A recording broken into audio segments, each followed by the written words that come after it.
Hi there, welcome to our C++ tutorial. In our previous video, we used cin to input from the user.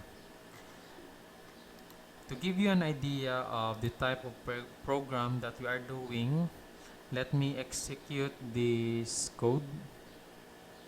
So this program actually prompts the user to enter the name and to enter the lucky number. For example, I'm going to enter my name, LENMAR, and I'm going to type 7 for my lucky number. So this is the output of the program.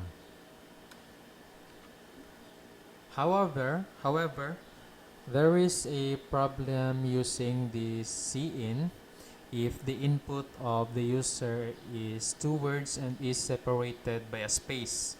For example, I'm going to enter the name of Mark John. Now Mark John is two words and is separated by a space. So I'm going to press enter. Okay, notice that we have not yet entered a value for our lucky number, but the program already printed the name, Mark, and the lucky number. And if you have noticed here, only the first word is stored in the variable name. Only the first word that is marked. Now to solve this problem, we're going to use the getline to capture the input of the user.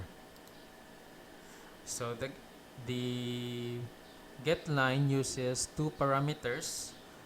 So instead of using this line cin to the name, we're going to replace this with the getline function.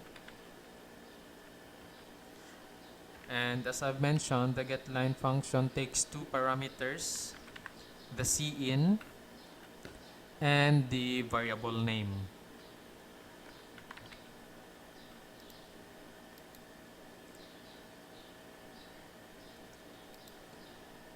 So to try, let us compile and run this program.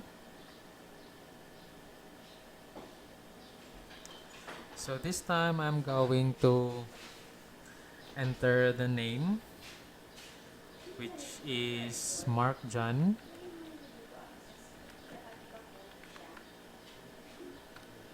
Then our lucky number, which is 7.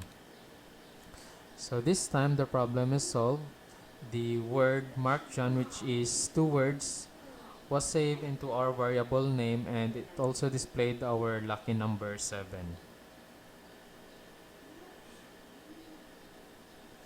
And that is all for today's video, and thank you for watching.